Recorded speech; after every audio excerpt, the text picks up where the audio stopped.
you are just on this side of being libelous.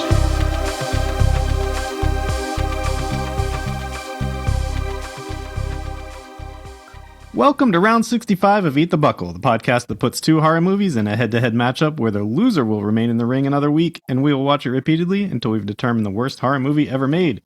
This week's newcomer is 1982's Visiting Hours versus, for a fifth time, 1988's Blades. I'm Jared, and with me as always are my two co-hosts who are always prepared for a battle, but never a compliment.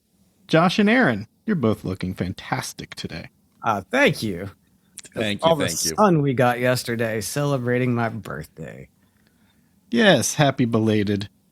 Thank you. The day after your, 52nd birthday? Yeah. 52nd birthday. Uh-huh. I don't look a day over 60. Seemed like you had a real nice time. Mm-hmm. We did. Josh just took a swig of his Miller Lite Tallboy, which I was stealing some yesterday out of the cooler. Everybody is partaking. And today I am enjoying a nice Nesquik strawberry milk. Oh, shit.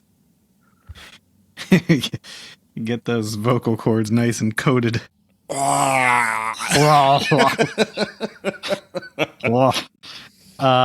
so the only beer at this party was yours?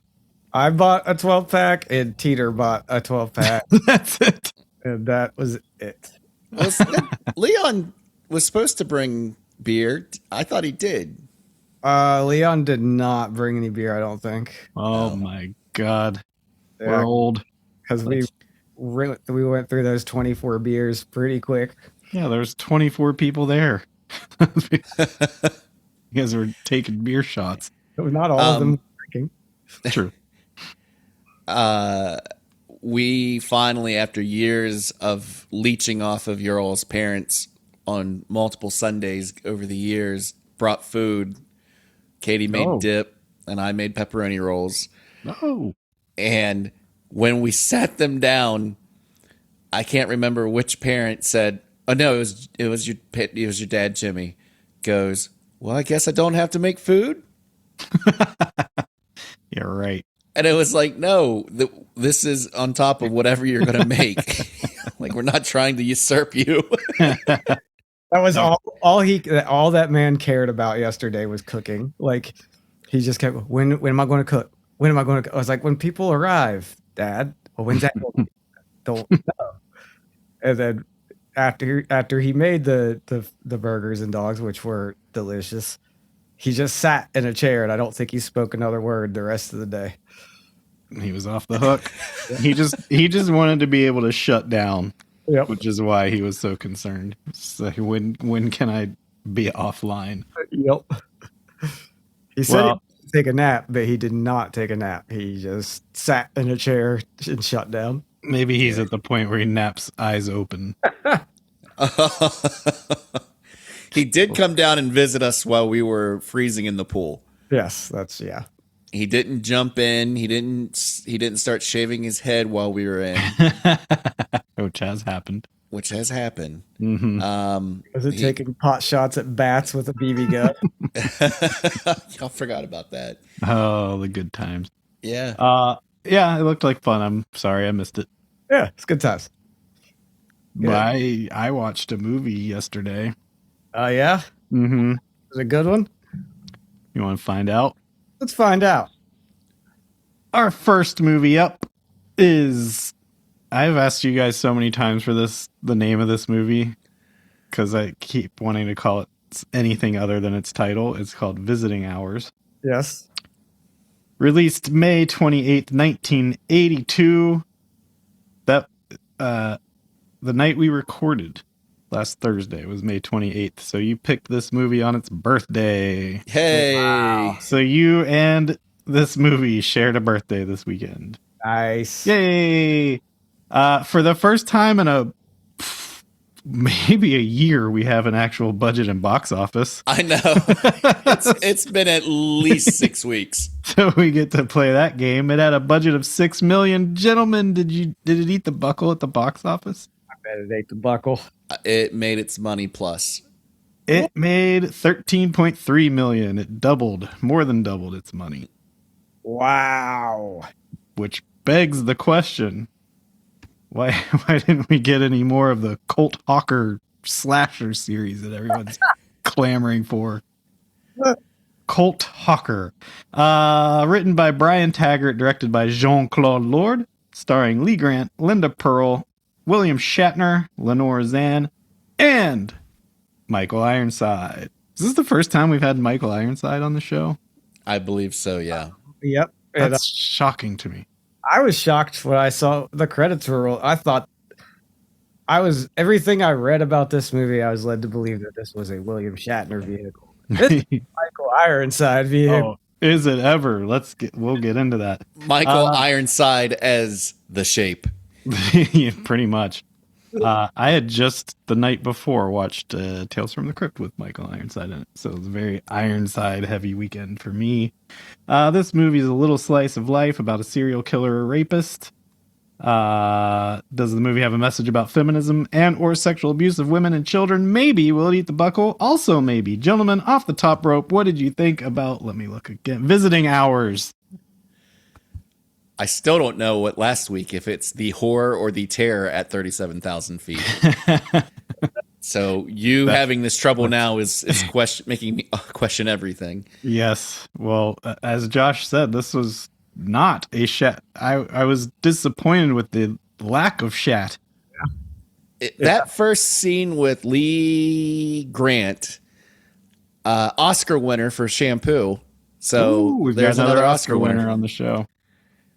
It's right in that vein. I think they filmed this in 80 and this came out in 82, but he's right there as Wrath of Khan Shatner. In the delivery and everything. Yes, I mean, it sounded like, if you've seen Wrath of Khan 60 times like we have, you just hear in the tones that he's pulling, the pauses. Yeah, unlike the last movie, he was where we didn't really get the full Shatner experience. While there was little Shatner to be had, he was full Shatner mode. Well, this was a post Star Trek, the motion picture Shatner, was it not? Yeah.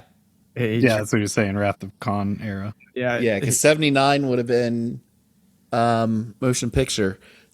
He was back on the saddle. He had long forgotten his normal hair for the helmet head. Yeah, he looked like what's his name? The Vegas singer, Tony Bennett, not Tony Bennett. Wayne Newton. Wayne Newton. He looked like Wayne Newton. Got those Wayne Newton plugs. Yeah. I couldn't believe that's what he looked like back then. Mm-hmm. Was this T.J. Booker era, or was T.J. Booker 70s? T.J. Hooker came right after this. I want to say Hooker started in 84. Okay. Yeah, that checks out. He was bad in it. Oh, he was fine. I mean, he was full Shatner, which to me is not good. Nice. I did enjoy the scene of him just gingerly eating ice cream while he's biting full on the spoon. Uh-huh.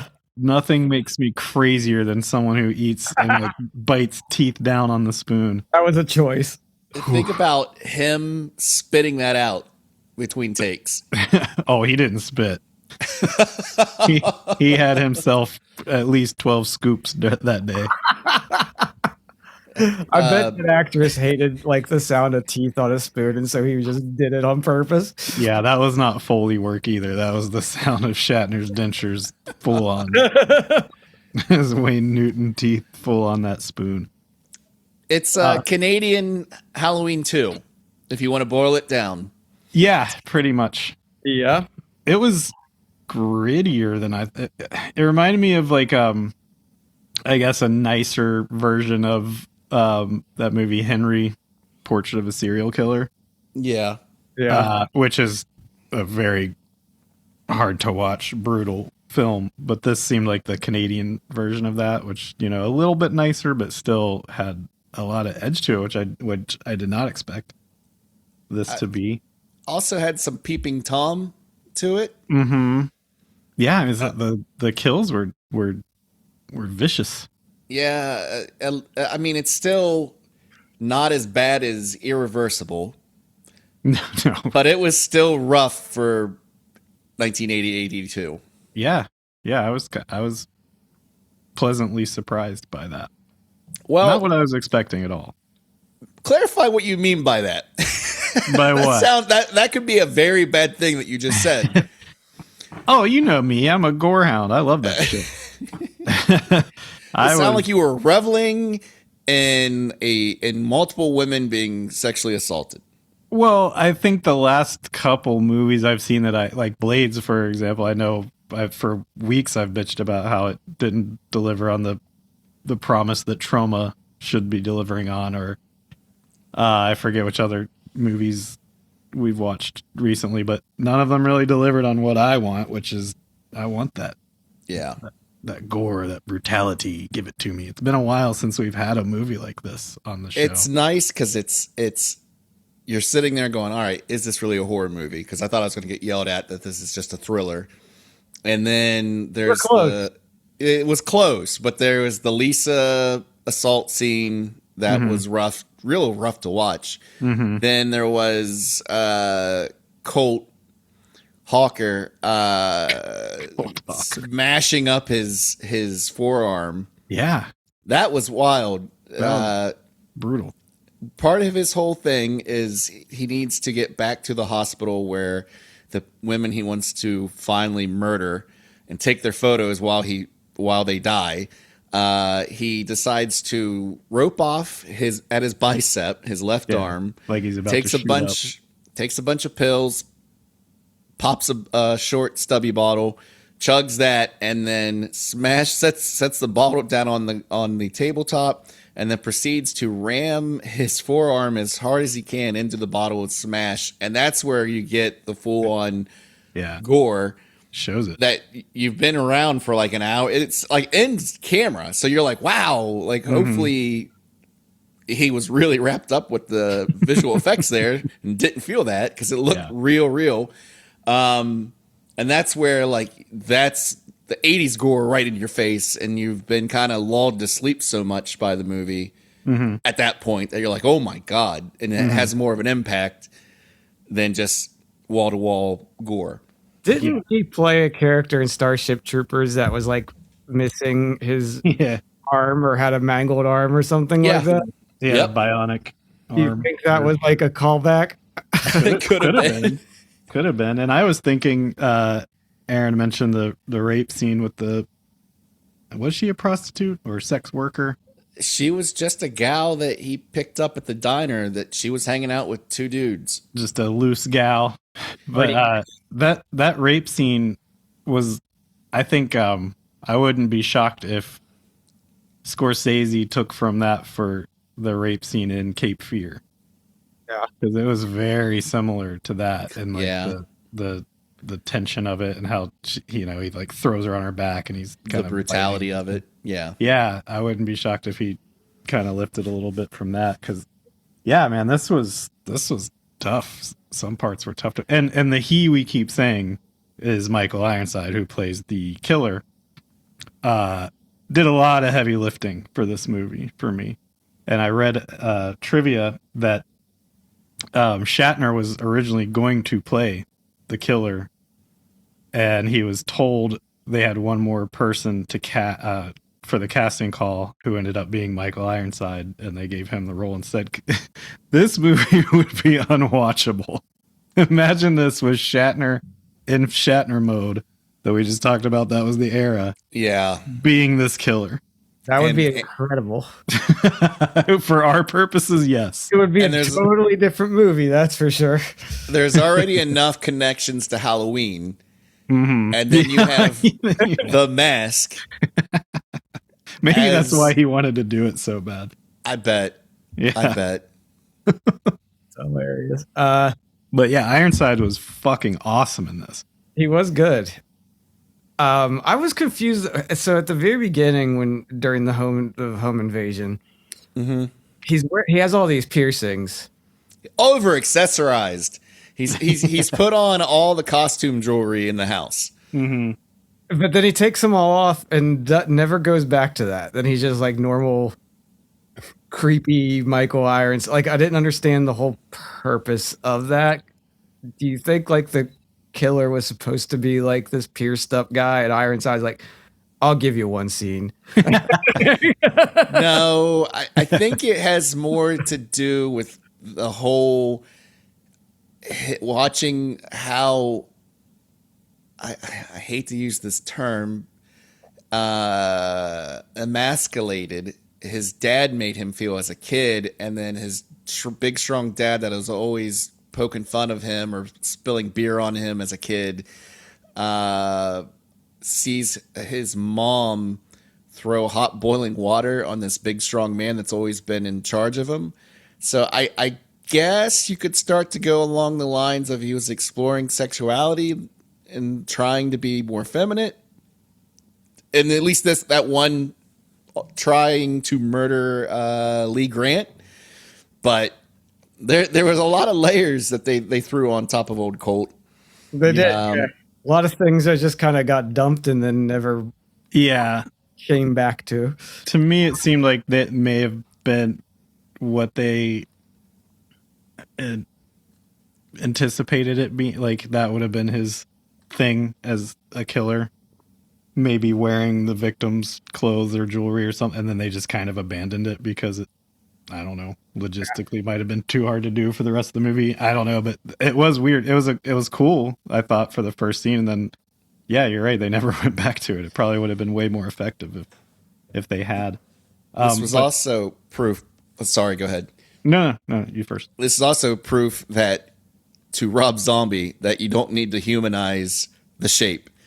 Yeah, because that's what I felt like. I felt like I was watching Rob Zombie's Halloween, where you see his troubled past, not for half an hour or the runtime of the movie, but you get enough of it in those little vignettes of him sitting with his dad at the nursing home and then having his flashbacks. That when I saw Ironside at the beginning, I'm like, well, you know who the slasher is, so now what? Which is what made me think of Henry, because it does kind of, first 2 minutes of the movie who the killer is, and then it kind of becomes like an expose of them. But so I teased it in the opening, and Aaron, you were just mentioning it. What were the flashbacks showing us, and what was this trying to say about feminism at the same time? Because the Lee Grant's character is, I had trouble following his motives to why he wanted to kill her so bad. Because essentially the movie boils down to he tries to rape and kill her. She lives. So yeah, he goes to the hospital where she's staying and he thinks he kills her, but he kills an old woman that's in her room. And so the whole movie becomes like a cat and mouse while she's in the hospital and blah, blah, blah. But so they kept making a point of like, she was a reporter who was speaking out on behalf of a woman, of a woman who had been abused or something. I did not get that point. Yeah, and they kept trying to make it. There's the big exposition dump at the beginning that Shatner is recording as the producer, where she's saying her bit, and then that doesn't even get aired. The only reason he knows about it is because Michael Ironside is because he's the janitor, which you find out later that he's up listening to all this all the time. Yeah. But it was more just people projecting that on him. You never hear it from Ironside's point of view. I think when he's grabbing her breast and saying, "You'll listen now, bitch," that kind of stuff, I think that was enough to say. Because, so the gist of it is, like I said, he's got a domineering dad who appears to be drunk all the time. And also the dad also did it kind of make it like seem that the dad was inappropriate at best to that touching one the kid. Scene, like where he's pouring the beer on him, and then there's the scene where he's like rubbing his chest. Like, I mean, I know it's a dad and a son, but like to me, I was getting inappropriate touching vibes. No, they are in a missionary style. Yeah, as he's rubbing dirt in his face. But they never really make any of this clear as to this is his motives or what that meant to why he wanted to kill this woman. It's the 80s, so I guess what you're going to get are the snippets without it coming out and bashing you over the head with the exposition right at the end, Psycho style. Yeah, I didn't mind the ambiguity of it. I don't think that there was any ambiguity. I think he was raised. I think he was raised. The only ambiguity, but I think it was in what's the guy? I want to say John Luke. What was the guy's name? Jean-Claude Lord. Jean-Claude. I think it was just in the choices that he made, and especially that scene where he's getting dirt rubbed all over him by his dad laying down in a field. I think you're supposed to take away that there was probably some assault at that. And then, like I said, this kid who was looking up to this big father figure being scarred by his mom in self-defense really messed him up. And you just kind of have the cold trickle Taxi Driver, like, I'm writing letters to everyone who will listen about everything, how every minority, does this sound familiar? How every minority has a leg up and women are out to get me, et cetera, et cetera. And so, yeah, he's basically a powerless schmuck that just feels like he gets, it's not even a sexual thing because they say he can't get it up. So it's just, I'm tormenting you because I don't know what to do because of mommy and daddy. Yeah. And nothing even mommy did. I think it's obviously a pro-feminist movie in the sense that you watch these strong women go through hell. No one's going to have a good time after the credits. No. No. It's not a neat Hollywood tie-up like you would have had from a major motion picture dealing with this. I mean, even like when you think of like Halloween, it's just like, okay, he disappears, but they don't even show Jamie Lee at the end of that, right? It's just what's his face just screaming out into the dark. Yeah, Loomis. Yeah. So this really hit home that all the women protagonists, which Linda Pearl, for huge parts of this movie, takes over as the protagonist from Lee Grant. So it just turns into like a whole. Yeah, she was great. Yeah, because she's great in it. Grant was really given much in this movie, and I actually wrote down early on. I was like, "You took notes 2 in a row." I wrote like, "He's back." I don't think this movie is going to work because Lee Grant is not a compelling character. Like, not saying she's a bad actor, but that character just wasn't. There was nothing really. Oh, you don't like strong female feminist characters, huh? No, but the second part of that is that I was wrong because probably like once the second act of the movie hits, they really start to like shift more into like the strong female characters, and it does become compelling, and especially with the other actress. What's her name? Linda Pearl. Yeah, Linda Pearl playing Sheila. Yeah, she was fucking awesome. And she was great. And she becomes a secondary main character. Like, that's when I really kind of got drawn into the movie because she was just killing it. Yeah, it kind of splinters off in the stories of 3 women that he's assaulted. Because even Lenore Zan, the crimpy haired girl that I was saying was like the Cape Fear rape scene, even she kind of has a third act or second act. I loved it when she appeared at the hospital. It's like, oh shit, they're gonna bring her.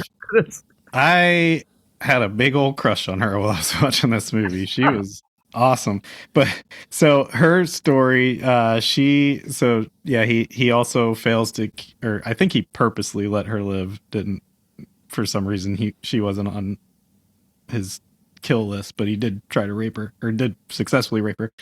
And he didn't successfully rape her physically. He physically assaulted her. I guess he didn't penetrate or whatever. But at one point, so he takes her back to his apartment, And at one point, she goes back to his apartment while he's not there with some friends and trashes it. And, you know, they smeared mud or shit or blood, whatever it was, all over the walls with. This made me laugh. I wrote it down. One wall said sicko, pervert, creep, psycho, rapist. And one of them just said fat fuck. Yeah. He's not a fat fuck. That's just that's the one that really got him, because let me tell you something, those Ironside's ass was looking good in those Wranglers. Yeah. It showed a lot of that ass, and I was also checking to see if he caught print. And indetermined. Maybe it was hidden by the camera on his waistband. Yeah, his fanny pack. Yeah. Again, never trust a man walking around with any type of technology belted or strapped to their belt. And in the immortal words of Neil Fallon, never trust a white man in a black van. The whole the aspect of his camera, he would kill people slowly, like stab them, so that, places where it would take them a while to bleed out, and as they're suffering, he would take pictures of them with his camera. And the scene where he stabs Linda Pearl, the nurse, Linda Pearl, was especially brutal because he stabs her in the gut and she's laying there, and she knows her kid is in the next room and he's going to go after the kid, but she can't do anything about it. But he's just taking pictures of her, and she's just kind of laying there, and then he starts kicking her. First, he puts the phone like right by her. Yeah, she's on the phone. She was trying to call for help while he stabbed her, and you just hear her like gasping and like screaming over the phone, and then he just starts kicking her in the foot. And there's just something about that whole sequence that was very unsettling. Trying to get her to, I don't know, pose or change her pose for the camera or whatever it was that he was kicking her for was completely unnerving for sure. Yeah. Well, it's because you watch Sheila break down to basic humanity at that point. And the movie does a really great job of showing you how she's someone to be depended on at work. She's in a divorce relationship. So, she is like her own rock for her kids and at work. And you see her basically having to have the wide shoulders for multiple people that are just kind of schlepping through it at work or in the movie in general. And then by the time that happens, you are pissed at the movie because she's been knocked down so far. Yeah. And all the kills and violence scenes, it really lingers on them. Yeah. Like the old lady that he mistakes for the first girl, when he cuts her oxygen tube, it just lingers on that for what seemed like 2 minutes. I'm sure it wasn't that long, but just as you're just watching a close up of him taking pictures of her losing it after he realizes it's the wrong person, he doesn't give a shit. He's still like, well, I'm taking pictures of this person I just killed. He's making lemonade. Whew, disturbing.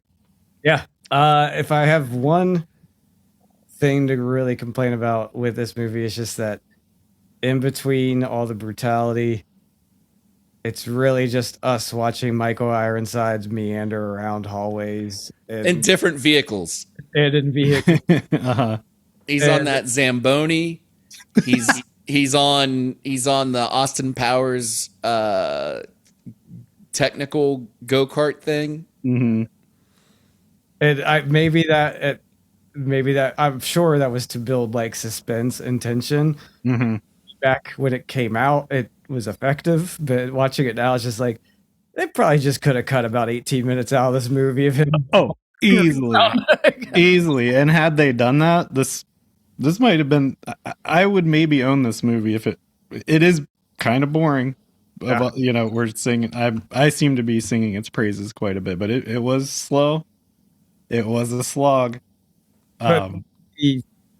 the moments that matter hit hard. Yeah, when it needed to be effective, it was. And where we see a lot of movies like A Bunny Man that probably went for this kind of tone and just a shitty filmmaker couldn't do it any justice, but failed dramatically. Yeah. So, but yeah, I mean, definitely not a flawless movie. It was long, like an hour 45, and it felt every second of it. Sheila's Kids doll. That scream. Oh God, yeah. Was such a good jump cut or jump scare. You hear it the first time in the daylight and you're like, God, that's annoying. Mm-hmm. And then when they're having the home invasion attack, he uses that doll's sound box to scare Sheila. Mm-hmm. And you are like, first thinking it's the kid, and then you're like, oh, it's that stupid ass doll, because it's just wah! Yeah, and use it not just to scare her, but a really effective way to let us and her know I'm in your fucking house. Yeah. Like, I'm with your kid, because she didn't know that. And that's, without saying a word, we all realized together, oh fuck, he's in the house with the kid. Yeah, that was really good. Aaron, I have a question for you. Okay.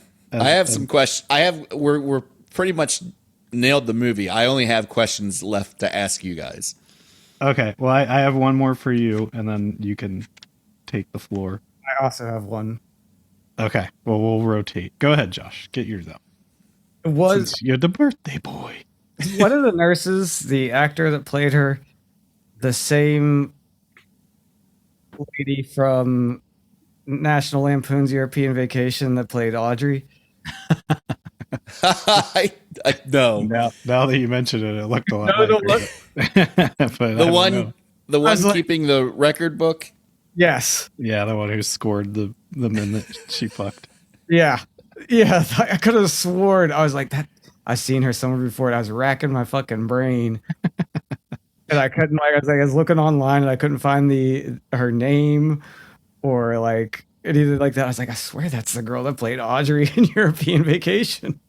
I don't think so, because I was looking through trying to figure out. They didn't really say a lot of names throughout the movie, and so the other nurse looked like one of the nurses looked like she doubled at the diner where she asked Michael Ironside out on a date.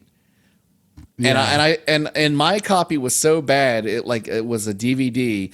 I couldn't honestly tell, was that the same woman like doing double shifts as a nurse to a server?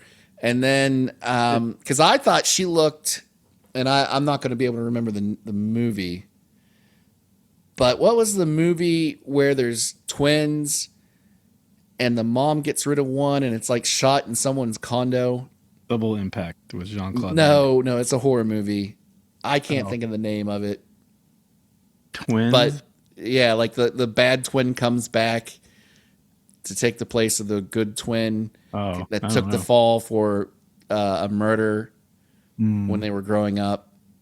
The Good Son. No, it might be Butcher Baker Nightmare Maker. I don't know. Oh, yeah, that sounds familiar. I do have an answer for Josh. It is not. Dana Hill is not in the name. It is not Dana Hill. Now, all right. I want you to know that AI, the entity that is going to take jobs and is flawless, the first time I Google searched is Dana Hill in visiting hours, AI overview says, it is unclear what location you're referring to as Dana Hill.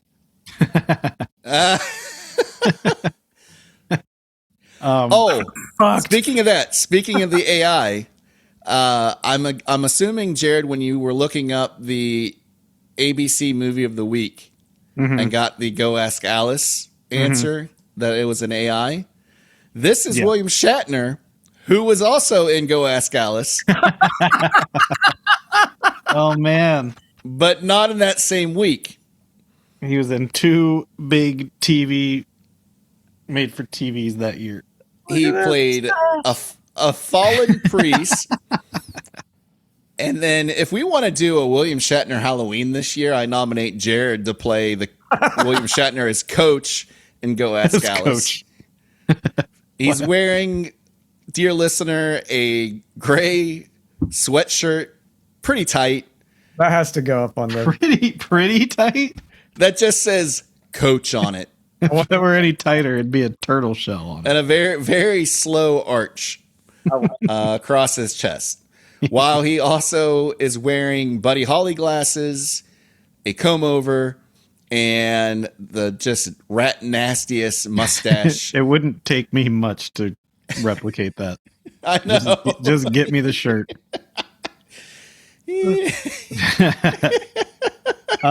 My question, Aaron, as someone who's dabbled in interior design, Okay. what did you think of her carousel closet?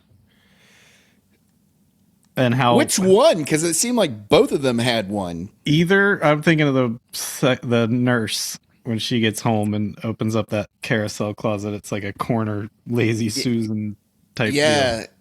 I'm going to guess, just like we experienced milk doors in that one movie. I forgot about that. This must, and it was also a Canadian movie. This must be a Canadian thing.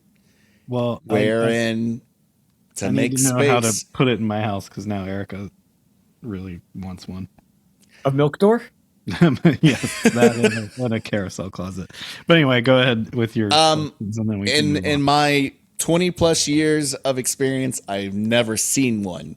I had never seen anything like it either. But how I'm cool. going to guess there's a reason why they don't make those anymore, or they never imported them across the Great Lakes. Looked very functional and space saving. Yeah, I guess. Yeah. It looked, man, I'm not OCD, but that made me anxious also in the movie because it just seemed like so much crap piled up in there. All right, go ahead. Ask away. Okay. First question. Why are there dogs in the hospital basement? I had that note. Did they mention that it was also a veterinary hospital at some point? There's like a kennel with German shepherds in there. If you're a Canadian listener, is there a reason why there are dogs in the basement of a hospital? And they served no purpose. Just to When I saw them, I was jump like, scare. oh, maybe she'll use them to let the dogs out and they'll attack Colt. That was just a thing. That was like a staple of 80s movies. There were always German shepherds. Did either of you see Neil Affleck as police officer in the movie? Who's Neil Affleck? You know him as Axel from My Bloody Valentine. Oh, Your favorite actor. I did not see him. Was he in this? Yes. What? Again, I was like, Neil Affleck, that sounds familiar. And the face on IMDb looks familiar enough. Oh, So I click on it and it's Axel. And I went, oh, my no boy. shit. And I was like, no wonder it's Canadian. Invite everybody in. And I didn't have the best copy of this to watch. I think I heard him and saw the backside of his 3/4 of his head. I just looked him up and he was in Scanners with Michael Ironside in 1981. So I wonder if maybe old Mike did him a solid. Got him in this. They went out drinking beers together. Cracked open a beer as he angrily forces his way out the door. Like in My Bloody Valentine. You love that. It's the best exit anyone will ever make. I mean, the easiest way to leave any party is just crack that, and they don't make them anymore. The whole pull top, just crack it, it explodes, and then you just bang through the screen door. No, I did not see him. Okay, my last. This is more of a statement. When Michael Ironside is defeated at the end, and they have the death mask of his face over behind the credits. For the life of me, if you told me that was a shot of quarterback superhero for the Chicago Bears, Jim McMahon, I would have said, yes, that's Jim McMahon. I didn't catch that either. Just put a headband on him Oh, that does remind me the whole. So Michael Ironside as the killer has a collage of the pictures of the victims of his in a closet in his apartment that he has shaped into what I would call a skull. Yes. But what William Shatner in a very bad ADR over the shoulder shot goes, it looks like it must be. Oh, he does this. A death mask. A death mask. And that had, again, nothing else to do with the movie. Or Death's Head. Death's Head. I think he said death mask. Okay. That's what I wrote down. But the only reason I can think of why they put that in, because no other part was a death mask mentioned. Maybe this was supposed to be titled Death Mask at some point. Like, we got to get the titular line in there. But it was just such a bad overdub. And what the fuck is a death mask? I mean, I know what it is, but what does it have to do with this? It was the skull. Yeah. It was clearly a skull. I mean, yeah, historically a death's mask is you've died, they basically do paper mache to your dead face. Yeah. That's a death mask. But that's not what this was. But anyway. This was a death mask for the 20th century. It looks like it must be a death mask. Also, Shatner didn't do shit. He had no purpose in this movie other than to eat ice cream loudly. He was a drive-by. I was really hoping there would be a little Ironside Shatner fight. Why didn't we get that? Why didn't we get that? Josh, who was your favorite slasher? Colt or Cody? Cody from what? Halloween Ends. Oh. Corey. Was it? I thought it was No, I thought it was Corey. Cody. No, Corey. All right, Corey. Way. Oh, all the way. Well, it's funny you mention that because I have a game if you guys want to play a game. I want to play a game. And this game is inspired by the generic name Colt Hawk. What's it? Colt Hawkins? Hawker. This game, Colt Hawker. This game is called Which Witch is Which, but every witch is spelled WITCH. And it's the Hackers, Slashers, or Shatners edition. Wait. So That's a lot to take in. If you're doing that voice. Which is which? That's the name of the game. The Hackers, Slashers, and Shatners edition. Yes. The Hackers, Slashers, and Shatners edition. In celebration of the 5th time we're watching a golf movie in the generic name of Colt Hawker and Shatner 2 weeks in a row. I'm going to give you a name. You're going to tell me if it's a hacker, meaning a golfer, a real-life PGA scrub, a slasher, meaning a generic named slasher from an actual slasher movie, or Shatner, a character that Shatner has played. Got it? Got it. If you're right, you get 2 points. If not, your opponent gets a chance to steal. Josh, you're the birthday boy. We'll start with you. All right. First one, Seamus Power. Is he a hacker, a slasher, or a Shatner? Seamus Power. Yes. Jesus Christ. All these are so generic, it's just going to be a 33% chance of getting it right. That's got to be a Shatner. He's wrong. Sorry, it's not a Shatner. Aaron, for 1 point. Hacker. Fantastic. It is a hacker. Oh, it's not. There's no golfer with the name Power. Seamus Power is an Irish golfer currently ranked 184th in the world. Fucking fake. Aaron gets 1 point. Aaron, what is Ben Willis? A hacker, a slasher, or a Shatner? Ben Willis. Ben Willis to me is a strong Shatner type. He's wrong. It is not a Shatner. Josh, for a point. It's a slasher. Fantastic. Ben Willis is a slasher, the most generically named slasher from the most generic slasher film. He is the fisherman in I Know What You Did Last Summer. I've never seen those. You're not missing out. They all suck. Ben Willis. When we were kids, I said, Nah. First one. Actually, the second one was awesome. No.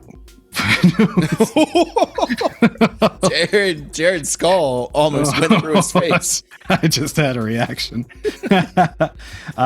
Josh, I'm not even gonna. All right, so it's 1-1 now.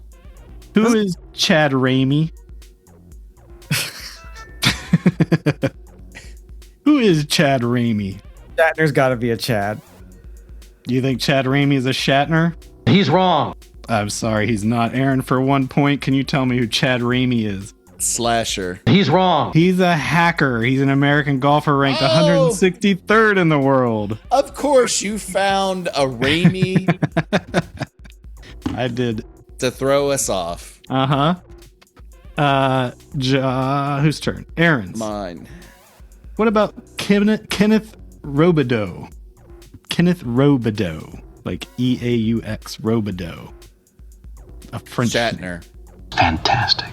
Ding, ding, ding. It is a Shatner from the 2016 film A Sunday Horse. Josh. What about Dangerous Dan? From Scotland as a hacker. What I'm half expecting. 196th in the world. Is a Shatner.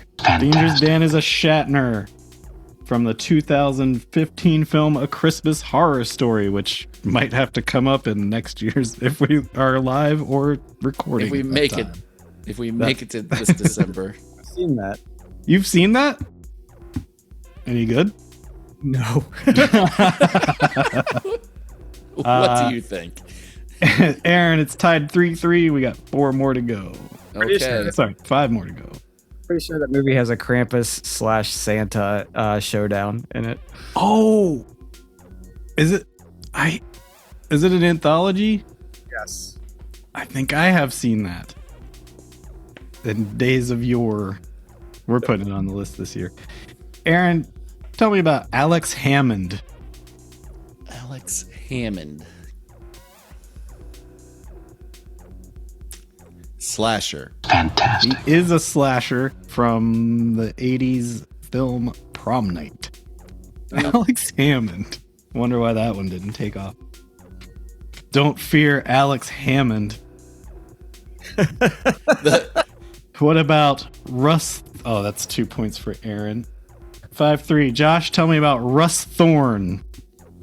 Old Russ Thorne, he is a slasher, I believe, from the one of the sorority house massacres. Fantastic. Slumber Party Massacre 2. He is a slasher. It's 5-5 with 3 to go.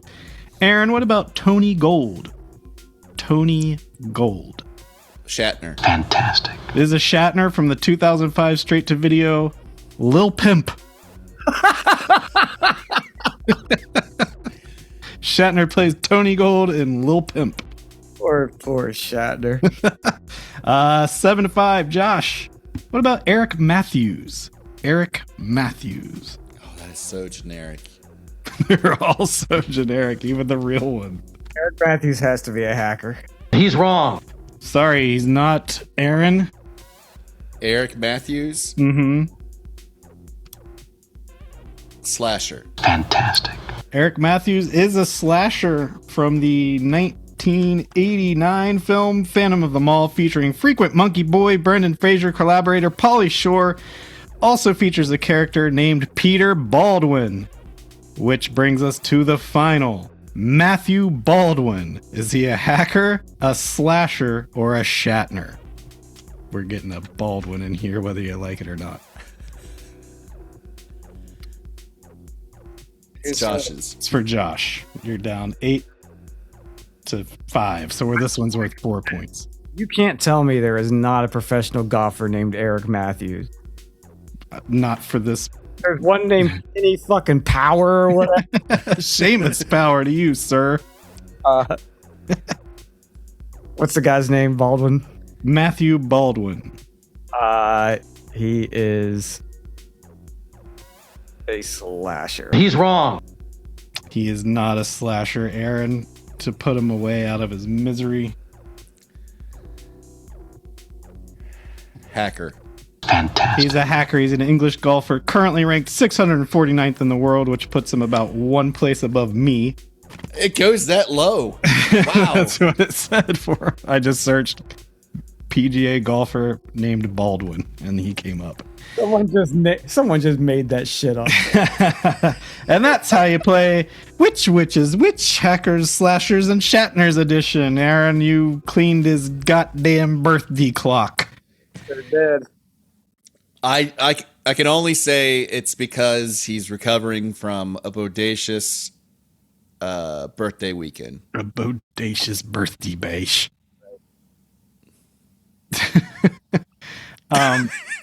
I was at the grocery store as I'm wont to do. And I had to go to the bathroom, so I abandoned my cart and went in to pee. And Wait, I'm sorry. I was laughing. I apologize. Did you say to pee? yeah, I had to pee, so I had to like abandon my cart and then go in and pee because I couldn't hold it. And while I'm in there, I realized there's one of two people on this earth. You can be one of two people, and I want to know which two you are. Be honest. There was a guy taking a shit in there, pants fully down to his shoes, you know. Mhm. You could tell like he dropped full trowel. And as I'm peeing and I go to wash my hands, he and he's one of those guys that's grunting a lot, which also is rolled into the kind of person you are. As I'm washing my hands, he flushes and comes out of the stall and just is like, gives me a head nod. To me, that is the ballsiest thing a human being can do. Because if that were me and if I absolutely couldn't hold it and I had to take a shit in a grocery store and someone walked in, I'm not coming out. When I know they're there, I can still hear them washing their hands. Are you walking out of the stall? I'm not. I'm putting my feet up so they can't even see I'm in there. I'm not making a sound. 2 questions. Mm-hmm. Question 1. Mm-hmm. A urinal and a stall. 2 stalls, one urinal. Whoa, look at these giant grocery stores you go to. All right, 2 stalls, 1 urinal. How many sinks then is my follow-up question. 3, I believe. Maybe just 2. And then to piggyback onto that second question, did he use one of the other 2 sinks? Or just head nodded and left? He came out and washed, and that's when he like head nodded. When we were like, did he make eye contact in the mirror? He stared. No, I hastened my pace while I washed my hands. Then the final question, is it the same guy that was talking to you fully nude at the gym locker room? This was a big boy. Okay. He was a big man. Usually people with intestinal issues are the only ones using a public restroom in a grocery store, yes. But what is a person's makeup, the mental makeup to just be like, all right, I'm done shitting. I'm going to walk out where there's another human I'll be honest. I've done that. Yeah, I don't think it's this weird thing that you're making it out to be. I am also not the dude that makes a ruckus while he's taking a shit. But they're always one and the same. Yeah. This happens. It's not like this is the only time it's ever happened to me. It just made me think like, what? I could never do that. I almost admire. It's not like I think it's necessarily weird or anything. It just perfectly encapsulated like the 2 mental makeup of a person that would just not give a fuck. Look, at work we have a public restroom. It is the only restroom we have. We don't have a private restroom for employees. Mm-hmm. And so there have been times where I have to take a shit at work. And some of the things you hear in the stall next to you, I have heard these dudes it's like cell phones blaring, like they're watching a video while they're shitting. Mm-hmm. And then they're grunting and then whispering to themselves, like they're like giving themselves a pep talk to get themselves through the shit. I've heard that. Who does that? Like it's like, come on. and then they walk out of the stall while you're washing your hands, and they don't wash. Well, That's what I was expecting. That's a different. No, washing your hands, whatever. That's your prerogative. You can do it or not. No, that's not your prerogative. You should for public health concerns and your own health concerns. What did we just go through 6 years ago? Well, Ebola's on its way, so yeah, wash your hands. Wait, but even if it's a personal choice if you want to do it or not. But if you walk out of the stall and see the dude that was in the stall next to you that had to endure listening to that, and then you don't do him the courtesy of washing your fucking hands in front of him, that's disgusting. Yeah. That is, especially if you're gonna go out and check a bunch of peaches for ripeness. Then you're gonna go touch all this shit in his From you experiencing that, I'm judging the aftermath of this bathroom scenario is that you just directly ran to the car in the parking lot and didn't buy groceries till later. I abandoned ship. I couldn't see that man again. Did you really? You just left? No. I buckled down, finished the job like a goddamn man. You just stared at the front leading edge of that cart and you didn't look at anyone. He had tunnel vision. Just had blinders on. Like I only would have gotten better if when you got up to the register, if that kid was there checking your card out. Oh no, yeah, the okay. MVP. So we got Josh's. Would you do that, Aaron, or would you wait? Would you just walk out like nothing? Like you didn't just? No, I just fuck up. I mean, I'm not striking up and hitting somebody up with my best 15 minutes of stand-up comedy, but I am going to acknowledge that, yes, you are a human being who just heard what you heard. How are you doing? So you would just walk out. You'd be fine with it. Okay. I admire that. I'm not shaming. I don't know why you're shaming yourself that you're trying to be a wilted flower and not. I don't have that. Everyone shits. Everyone shits, Jared. I know, but it's just I could never do it. I'm not saying you guys are. I admire it, and I wish I had. From Rip Torn to Rip Taylor to ripped asshole to ripped asshole. Everyone does it. Everyone hits, and some of us listen to YouTube videos at full volume while talking. I did when I worked at. I don't think they're around anymore, but maybe bleep it. But when I worked at in New York, the magazine company, they had a big bathroom with multiple stalls for the men's bathroom, and I kind of fucked around a lot at that job, and that's why I got fired. But I would be known to. Well, I would go in. I don't know if people knew I was doing it until this point, but I would go in there and just sit on the toilet, not even taking a shit. I would just go sit on the toilet and read. Like I'd bring a book in. And one time I went to the bathroom, came back, and about an hour later, there was a big company-wide email. It was like, someone left this Stephen King Skeleton Crew book in the bathroom, the men's bathroom, totally shaming me. And then I had to walk in and grab it. And my jig was up. Damn.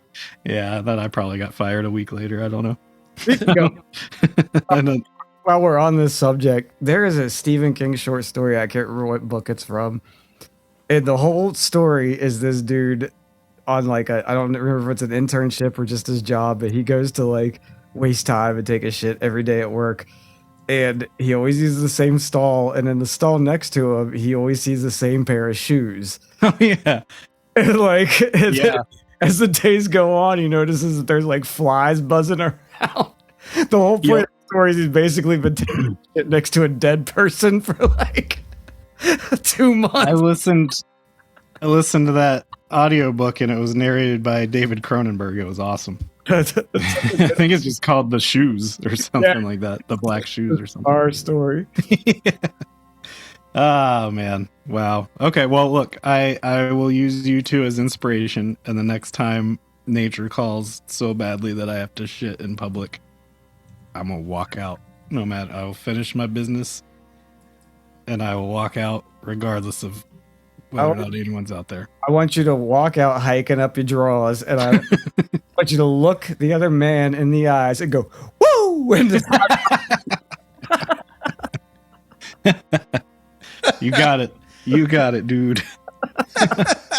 Will do. Should we should we get into Blades, or did you guys want to talk about anything else? Anything on your minds? I don't want to talk about Blades. Yeah, I watched Blades today. Yeah. I have some interesting trivia about Blades that really blew my mind that I've been dying to tell you guys. So, the main actress lady named Victoria Scott. You know who I'm talking about. Yeah, the blonde it's Kelly. Larry Bird mullet. Yes. Yeah. So I wondered to myself, I said, boy, I hope she's doing all right. I hope she made good. So I looked her up. Before this, she was in the movie Witness, playing a bit part. And the only other thing she did after this was Kingpin, the Bill Murray bowling movie. So, but then I realized in my research, she's the daughter of George C. Scott, known curmudgeon. She was his firstborn daughter. He was married 5 times. And one of those marriages was twice to the same lady. Known Hollywood curmudgeon. But that's not the real interesting thing. The real interesting thing is that she was married to aviation legend, American war hero, Chuck Yeager.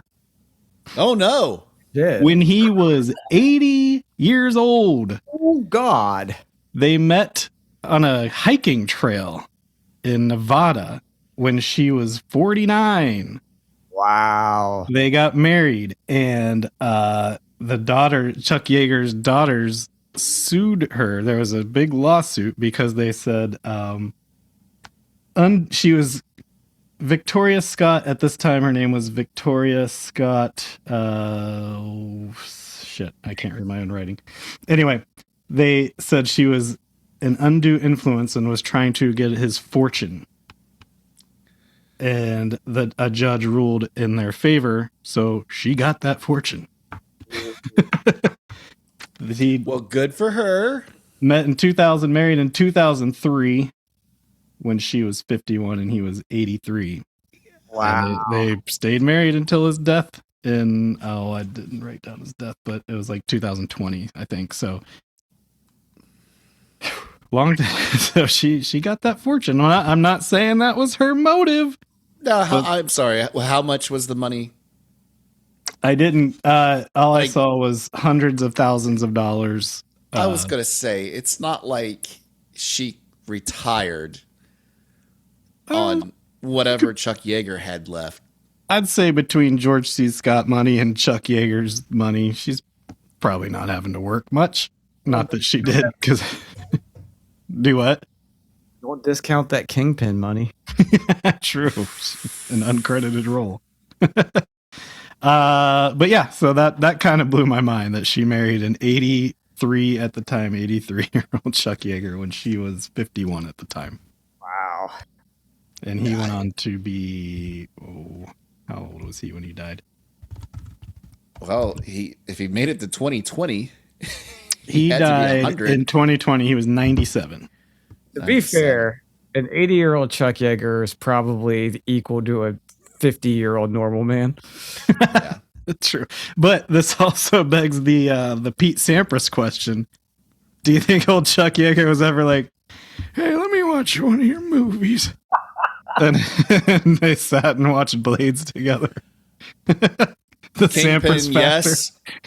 I don't think he ever was exposed to Blades. Well, what golf movie you were in? I like to swing a club. What's your party with that mullet?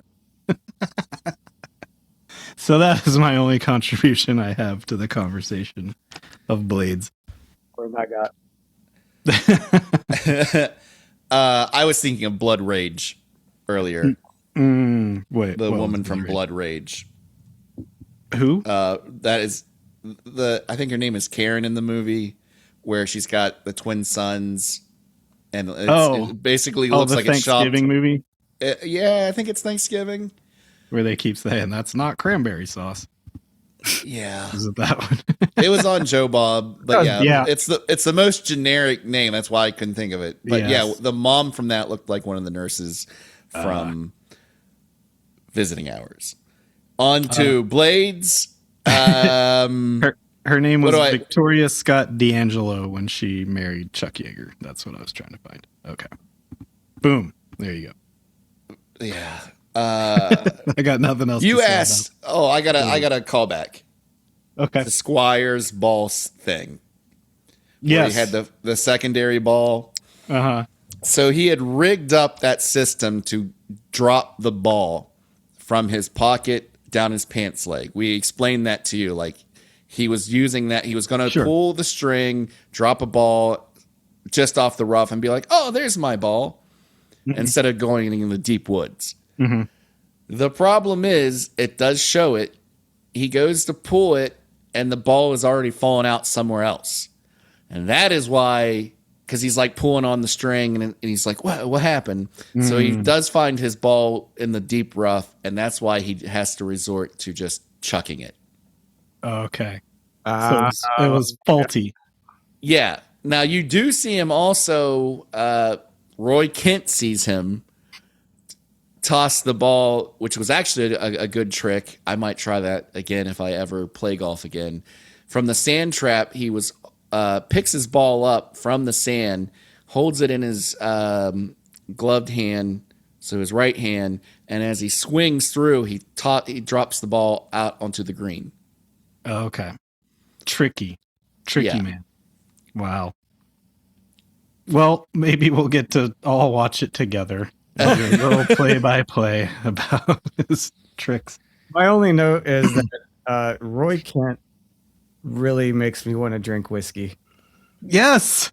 That's my biggest takeaway week 1 was, my God, this movie makes me want to drink. Yeah, I just watching it last night. I was glad that I decided to watch it last night when I was already tying one on, because I just went and put a huge tumbler of whiskey. How bad do you want those golf ball ice cubes that he has? Yeah. Did you pick up on Kelly's "Oh my gods" this time after I Sure brought it up? did. Sure did. And I They're don't stuck know in- if we can survive that drinking game. It's rough.